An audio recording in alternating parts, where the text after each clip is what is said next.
आज हम भारत के राष्ट्रपति के पद को समझने वाले हैं, और वो भी बिल्कुल गहराई से। हमारा फोकस रहेगा संविधान के अनुच्छेद 52 से लेकर 62 तक। एक एक अनुच्छेद को बारीकी से देखेंगे, और हाँ, इसे आसान बनाने के लिए हम एक कहानी का सहारा लेंगे। एक ऐसी कहानी जो ये सारे जटिल अनुच्छेद कॉम्पिटिटिव एग्जाम्स के लिए हमेशा के लिए याद करवा देगी। तो चलिए शुरू किया जाए। बस इसी एक लाइन में समझिए पूरा सार छिपा है। जैसे किसी गांव को चलाने के लिए एक सरपंच चाहिए, वैसे ही इतने बड़े देश को चलाने के लिए एक राष्ट्रपति चाहिए।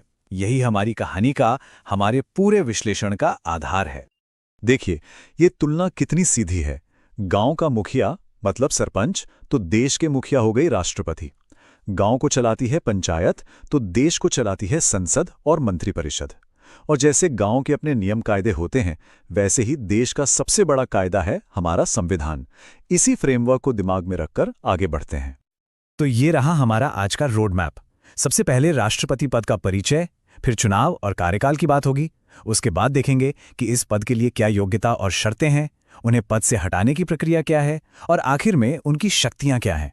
और अंत में एक फटाफट रिवीजन भी करेंगे। तो चलिए कहानी का पहला अध्याय शुरू करते हैं। समझते हैं कि आखिर राष्ट्रपति का पद है क्या, इसकी नींव कहाँ है, और असल में इनके पास ताकत कितनी है। अनुच्छेद 52 बिल्कुल सीधा, साफ और छोटा। भारत का एक राष्ट्रपति होगा, मतलब ये पद वैकल्पिक नहीं है, ये अनिवार्य है। ठीक वैसे ही जैसे गांव के लोग कहते हैं कि अरे भाई, गांव है तो एक सरपंच तो होना ही चाहिए। बस संविधान ने यही बात देश के लिए कह दी।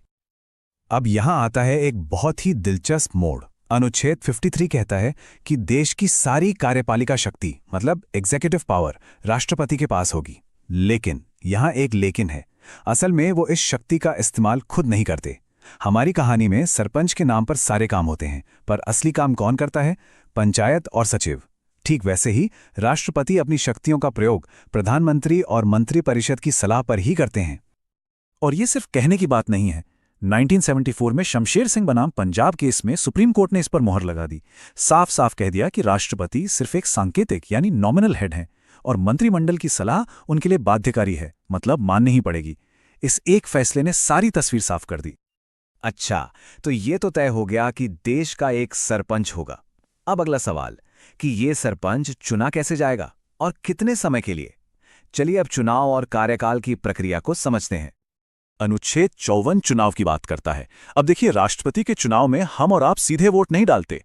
हमारी कहानी के हिसाब से सरपंच को सिर्फ पंचायत के सदस्य चुनते हैं, पूरा गांव नहीं। ठीक वैसे ही राष्ट्रपति को एक इलेक्टोरल कॉलेज चुनता है। इसमें कौन कौन होता है?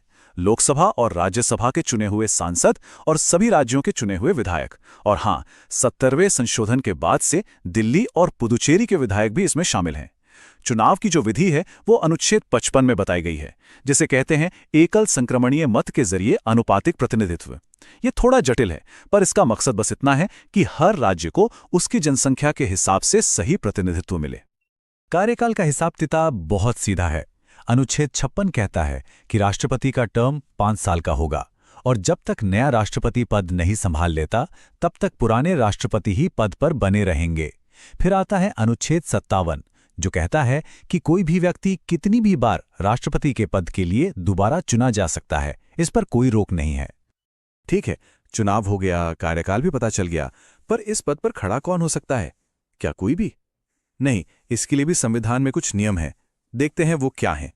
अनुच्छेद 58 में 4 सीधी साधी योग्यताएं बताई गई हैं। पहली, भारत का नागरिक हो। दूसरी, उम्र कम से कम 35 साल हो। तीसरी, वो लोकसभा का सदस्य चुने जाने की योग्यता रखता हो। और चौथी, वो किसी भी लाभ के पद यानी ऑफिस ऑफ प्रॉफिट पर न हो। ये बुनियादी शर्तें हैं।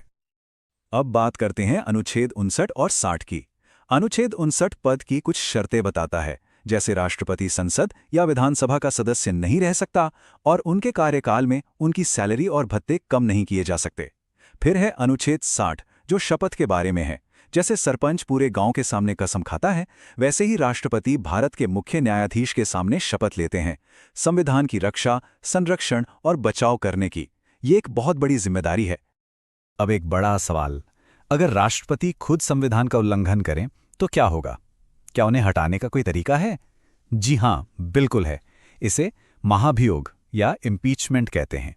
और इसकी प्रक्रिया अनुच्छेद 61 में दी गई है, जो बेहद मुश्किल है। ये प्रक्रिया बहुत सख्त है।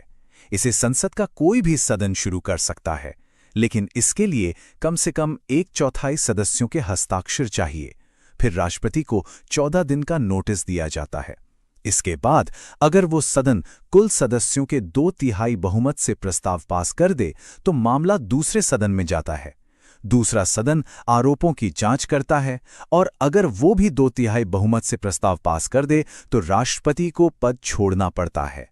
ये प्रक्रिया इतनी कठिन है कि आज तक भारत में किसी भी राष्ट्रपति पर महाभियोग सफल नहीं हुआ है। चलिए, अब हम लगभग आखिर में आ गए हैं। अब देखते हैं कि अगर राष्ट्रपति का पद अचानक खाली हो जाए तो क्या होता है, और फिर उनकी शक्तियों पर एक नजर डालेंगे। अनुच्छेद 62 इस स्थिति के लिए रास्ता दिखाता है। अगर राष्ट्रपति की मृत्यु हो जाए, वो इस्तीफा दे दें या महाभियोग से हटा दिए जाएं, तो पद खाली हो जाता है। ऐसे में संविधान कहता है कि 6 महीने के अंदर अंदर नए चुनाव हो जाने चाहिए, और इस बीच उपराष्ट्रपति ही राष्ट्रपति का काम संभालते हैं। व्यवस्था में कोई खालीपन नहीं छोड़ा गया है। भले ही राष्ट्रपति सांकेतिक प्रमुख हैं, पर उनकी शक्तियां बहुत हैं। देखिए, प्रधानमंत्री से लेकर सुप्रीम कोर्ट के जज तक की नियुक्ति वही करते हैं। तीनों सेनाओं के सुप्रीम कमांडर वही होते हैं। कोई भी बिल उनकी मंजूरी के बिना कानून नहीं बन सकता। उनके पास सजा माफ करने की शक्ति है, यहां तक कि मौत की सजा भी। और सबसे बड़ी बात, देश में इमरजेंसी लगाने की शक्ति भी उन्हीं के पास है। तो आम समय में भले ही वो नाम मात्र के मुखिया हों, पर संकट के समय में उनकी भूमिका सबसे अहम हो जाती है। तो चलिए, अब तक जो भी हमने समझा उसे एक बार फटाफट रिवाइज कर लेते हैं। ये हिस्सा खास तौर पर परीक्षा की तैयारी करने वालों के लिए बहुत जरूरी है। ये रही एक क्विक रिवीजन टेबल, अनुच्छेद 52 से 62 तक।